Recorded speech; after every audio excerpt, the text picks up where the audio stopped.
మీరు viceroy hotel అప్పటి నుండి కూడా మీరు టీడీపీలో ఉన్నారు. ఆ రోజు అసలు వైస్రాయ్ హోటల్ ఏం జరిగింది సార్? మీరు సీనియర్ గా మీకు ఎలా అనిపిస్తుంది? వైస్రాయ్ హోటల్లో ఏం జరిగిందంటే అందరూ కూడా ఎమ్మెల్యేలు అందరూ కూడా వైస్రాయ్ హోటల్లో ఉన్నారు. అంటే ఎంత మంది ఉండొచ్చు సార్? దాదాపు ఉన్న వాళ్ళలో కల్లా అక్కడ చాలా మంది ఉన్నారు, 100 పైన ఉన్నారు. మీరు ఆ ఘటనలో ఉన్నారు కదా సార్? ఉన్నాను. అప్పుడు ఎన్టీ రామారావు గారు వైస్రాయ్ హోటల్లో అక్కడ ఉంటే ఇక్కడ ట్యాంక్ బండి ఉంది కదా, అక్కడ లక్ష్మీపార్వతి గారు ఎన్టీ రామారావు గారు వేల పైన ఉన్నారనమాట. ఎన్టీ రామారావు మైక్ పట్టుకుని అందరూ వచ్చేయండి బ్రదర్స్, అందరూ వచ్చేయండి అని చెప్పి వారు అనడం. ఏదో మరి నేనైతే వాళ్ళు అప్పుడు చెప్పులు విసిరారు, ఇది పెట్టారు అని చెప్పి అన్నారు. చెప్పు విసరడం అన్నది అయితే చూడలేదు. ఇప్పుడు కుటుంబ సభ్యులు కూడా వ్యతిరేకంగానే ఉన్నారు. అప్పుడు ఎన్టీ రామారావు గారికి అప్పట్లో ఉన్నారు. దానికి కారణం ఉంటుంది. ఎందుకు వ్యతిరేకంగా ఉన్నారంటే లక్ష్మీపార్వతి గారు వ్యతిరేకంగా ఉన్నారు. మెయిన్ పాయింట్ ఏంటంటే ఎన్టీ రామారావు గారు ఒక్కరు వస్తే కనుక ఆ పని జరిగేది కాదు, పక్కన లక్ష్మీపార్వతి గారు ఉండడం వల్ల ఈ పని జరిగింది సార్. అంటే ఇప్పుడు ఎన్టీ రామారావు గారు లక్ష్మీపార్వతి అంటే ఇప్పుడు ఆయన వాళ్ళిద్దరూ ఏకీభవించే ఉన్నారు. మరి ఇప్పుడు కొడుకులు సపోర్ట్ చేయకపోవడం పట్ల మీరు ఎలా చూసారు సార్ అప్పట్లో? ఇప్పుడు లక్ష్మీపార్వతి గారు వచ్చింది దేనికి, నాకు దీనికి సమాధానం చెప్పండి. లక్ష్మీపార్వతి గారు ఎన్టీ రామారావు లైఫ్ లోకి ఎలా ఎంటర్ అయ్యారు?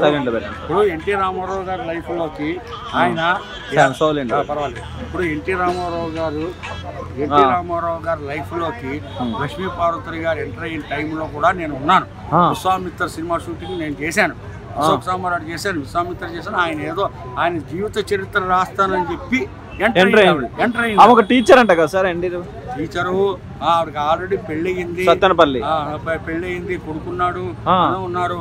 కానీ ఏంటంటే ఎన్టీ రామారావు గారు భార్య చనిపోవడంతో బసవతారక గారు కొద్దిగా ఒంటరితనంగా ఉండడం వల్ల ఏదో ఆపర్చునిటీ తీసుకుని నిజంగా జీవిత చరిత్ర రాయడానికి వచ్చిందో ఏంటో అన్న సంగతి అది మరి కొద్దిగా తెలియలేదు. రామారావు గారు కూడా నమ్మారు ఆమెని. అప్పుడు రామారావు గారు కూడా అన్నారు, నీ వల్ల కాదు ఇది, నా జీవిత చరిత్ర రాయాలంటే నీతో అయ్యే పని కాదు. ఇంతకు ముందే శ్రీనారాయణ రెడ్డి గారు ఇంకొకరు మహానుభావులు ఎంతోమందే దాన్ని రాయలేక విరమించుకున్నారనమాట. ఎందుకంటే ఎన్టీ రామారావు గారు అంటే మామూలు వ్యక్తి కాదు కదా.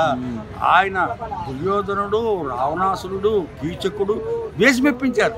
అసలు ప్రజల్లో రావణాసుడు అంటే వ్యతిరేకత ఉంటుంది, దుర్యోధనుడు అంటే వ్యతిరేకత ఉంటుంది, కీచకుడు అంటే వ్యతిరేకత ఉంటుంది. అసలు విలన్ వేషాలు వేసి మెప్పించడం అన్నది ఒక ఎన్టీ రామారావు గారి వల్ల అయ్యింది. దానికి కారణం ఏంటంటే హీరో వేషాలు ఎవరైనా వేయచ్చు సార్. ఒకనొక టైంలో ఎన్టీఆర్ గారిని ప్రపంచం అదే మన తెలుగు ప్రజలందరూ కూడా ఫోటో పెట్టుకుని ఆయనే రాముడు దేవుడు అనేటట్లు అనుకున్నారంట కదా? బ్రహ్మాండంగా ఫోటోలు ఆయన కృష్ణుడి వేషం వేస్తున్నప్పుడు ఇంట్లో ఫోటోలు పెట్టుకుని ఎన్టీ రామారావు గారే కృష్ణుడు అనేటి, అసలు కృష్ణుడు అనేవాడు ఎలా ఉంటారో తెలియదు కాబట్టి ఎన్టీ రామారావు గారే ఫోటోలు పెట్టుకుని పూజించుకుని ఇది చేసేవారు. కాలాంతరంలోనూ ఆయన దాంతో కూడా కొద్దిగా ఆ ప్రభావంతో కూడా ఎలక్షన్స్ లో ప్లస్ పాయింట్ అయ్యి ఆయన లెక్కగలిగారు. అంతా బాగానే ఉంది. ఇందాక మీరు వైస్రాయ్ హోటల్లో ఏం జరిగిందని చెప్పి అంటే లక్ష్మీపార్వతి గారు కనుక లేకపోతే ఈయన మీద అటువంటిది జరిగేది కాదు. ఆయన ఉన్నప్పుడు నేను కూడా అక్కడ ఉన్నాను. అఫ్కోర్స్ నేను ఎన్టీ రామారావు గారి దగ్గర ఉన్నాను, ముషిరాబాద్ స్కూల్లో ఉన్నాను, బెంగళూరులో ఎమ్మెల్యే ఉన్నప్పుడు ఆయన చూసేవారు. ఆడ పెద్దబ్బాయి జయకృష్ణ గారు నాకు అప్పచెప్పారు, హరికృష్ణ గారు నువ్వు కొన్ని బాధ్యతలు అవన్నీ నేను నెరవేర్చాను. అయితే ఇక్కడ జరిగిన సంఘటన ఏంటంటే కేవలము కుటుంబ సభ్యులు, అది ఎన్టీ రామారావు గారి కుటుంబ సభ్యులు హరికృష్ణ గారు కానీ, బాలకృష్ణ గారు కానీ, లేకపోతే ఇంకొకళ్ళు కానీ ఎవరైనా సరే ఎన్టీ రామారావు గారి మీద ఎటువంటి వ్యతిరేకత లేదు. చంద్రబాబు నాయుడు గారు కానీ ఎటువంటి వ్యతిరేకత లేదు. వ్యతిరేకత వచ్చిందల్లా లక్ష్మీపార్వతి మూలనే. సార్ అయితే ఇప్పుడు తప్పుగా అనుకోవద్దు, మీరు ఒక సీనియర్ గా తప్పుగా అనుకోవద్దు. ఎన్టీఆర్ గారిని వెన్నుపోటు పొడిచారని పదే అంటే కాంగ్రెస్ వాళ్ళు కానీ ఇప్పుడు వైసీపీ వాళ్ళు కానీ అంటా ఉన్నారు సార్ చంద్రబాబు నాయుడు గారిని. మీరు దగ్గరుండి చూసారు, అసలు ఏం జరిగింది సార్ అప్పుడు? ఇప్పుడు వెన్నుపోటు అంటే నేను ఒక విషయం చెప్పమంటారా? వెన్నుపోటు అన్నది కానీ కాదు, దానికి కారణం ఏంటి చెప్పమంటారా? లక్ష్మీపార్వతి గారు మొత్తం కుటుంబ సభ్యులందరినీ వేశారు, ఆవిడ పక్కన పెట్టేశారు. పక్కన పెట్టి ఆవిడ పక్కన పెట్టారు. నేను ఎన్టీ రామారావు గారి దగ్గర ఉన్నప్పుడు ఒక టైంలో చంద్రబాబు నాయుడు గారు వస్తే లక్ష్మీపార్వతి గారు పడుకున్నారని చెప్పి చెప్పమన్నారు. అప్పుడు చంద్రబాబు నాయుడు గారికి అప్పటి నుంచి కూడా ఈవిడ డామినేషన్ ఎక్కువైపోయింది.